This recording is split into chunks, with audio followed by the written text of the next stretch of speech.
Bisericile din Moldova fac tot efortul pentru a-i putea ajuta pe ucrainenii care locuiesc în zonele de război.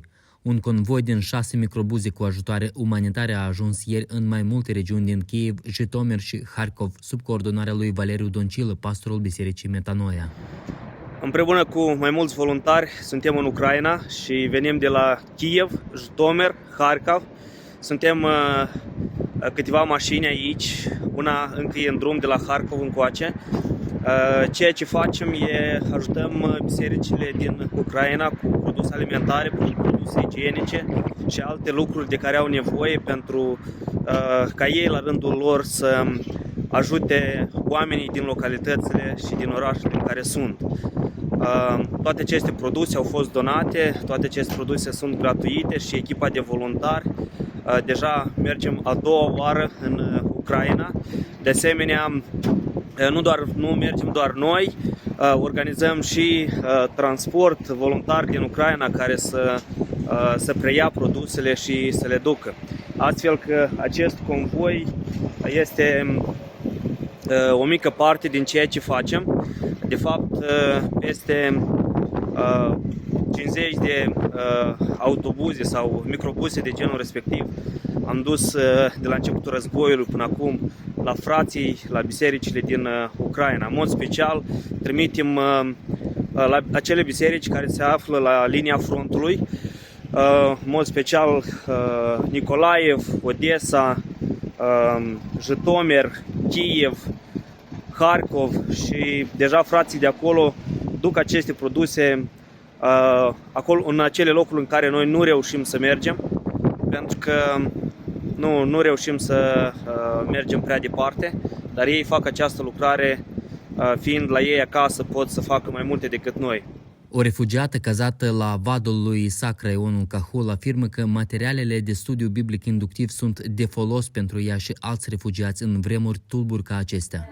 Здравствуйте, меня зовут Марьяна, я из Украины, города Одесса. Вот нам дали такие книжки замечательные. Мы уже начали проходить уроки здесь. Эта книжка сейчас, тем более в такое время, как для нас, когда у нас происходит переоценка всех ценностей, она сейчас как не кстати к нам. Она сейчас нам очень помогает, потому что у тебя в голове все перестраивается, и ты понимаешь, как ты должна поступать, жить, какие должны быть твои поступки, действия, как нужно правильно себя вести. И это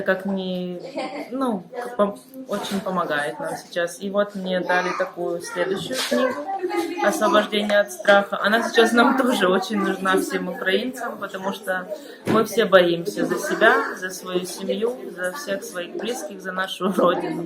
Спасибо большое. Datorită organizațiilor precum Operațiunea Mobilizatoare, Partenerii în Misiuni, Misiunea Fără Frontiere, CMI Aid și altele, lucrarea la Centrul de Ajutorare a Refugiaților de pe lângă Biserica Bună Vestire din Chișinău își continuă activitatea. Sunt pastorul la Biserica Bună Vestire, asistent Andrei Ștalmazan, și suntem la Centrul de Distribuire de Ajutoare pentru Refugiații din Ucraina.